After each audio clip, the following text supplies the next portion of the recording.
let's talk about these Gaza visas the government's handing out. We've discussed them before. We've discussed the fact that some are being approved in under 24 hours. No Australian officials on the ground to handle security checks. We learned on Friday that Labor's got a secret plan to make these temporary visas now permanent. If we're not checking these people, James, thoroughly, it'd be madness to give them a pathway to citizenship when we've seen in recent months just how hard it is to remove citizenship from someone if there's a problem down the track.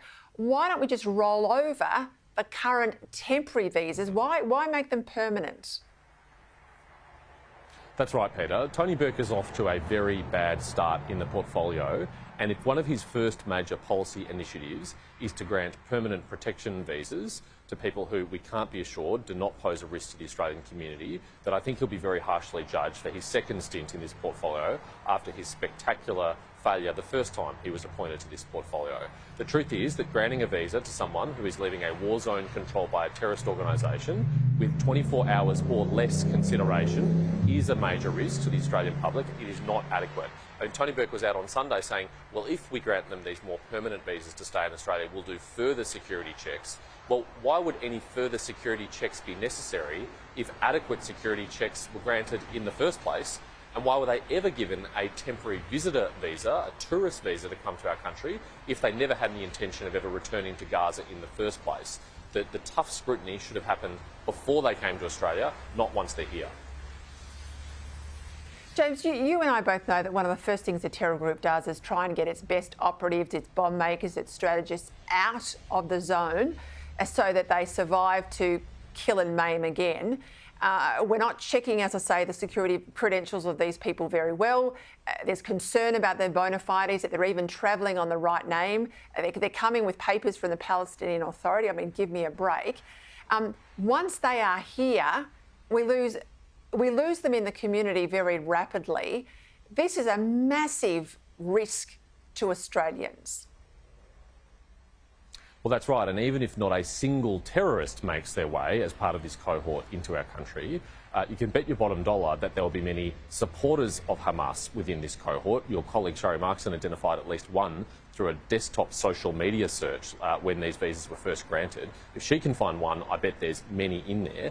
And after the surge in anti-Semitism since the 7th of October in our country, the damage to social cohesion that has been done, do we really think it's a good idea to bring any more supporters of Hamas to Australia and to allow them to stay on a permanent basis? Frankly, I don't think so, and I don't think the Australian people would agree either. James, they've gutted the Home Affairs portfolio. They've thrown the security chiefs out of the National Security Committee. They've sacked the head of the Home Affairs Department. They've got this gaping hole, I would argue, here on the security of visas. You make the point, even if they're not terrorists in Australia, they could well be sympathisers. They could also be fundraisers for Hamas. That has happened before. Money left Australia for Islamic State. Young people here were radicalised. I mean, this is cack-handed management by Labor. Look, let me add one more to that list, Peter. We have supporters of Hamas in Australia openly wearing their logos and their symbols on the streets of Melbourne and Sydney, including the logo of the Al-Qassam Brigades of Hamas, which is the militant wing of the organisation, in defiance of the hate symbols legislation that the Parliament passed unanimously earlier this year. And no one has been prosecuted, no one has been charged, no one has been arrested.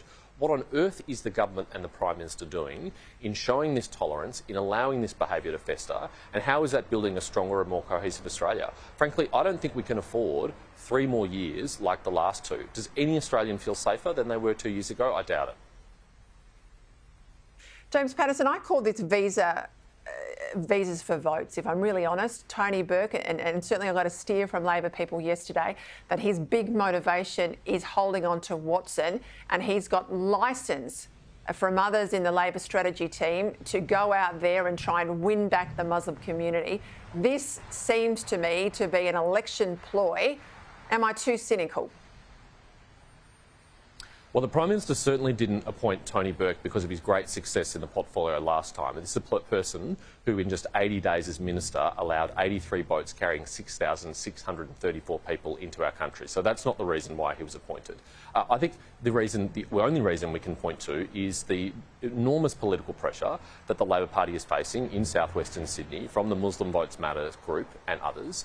And let's be honest, Tony Burke considers himself a future leader of the Labor Party. Now, that might be hard for you to see, Peter, and for me to see, but that's what he believes. There's no way he's taking any risks with his political future, and if ever forced to choose between the national interest and keeping his seat, I'm pretty sure which choice he's going to make. Thank you for your plain speaking, James Paterson.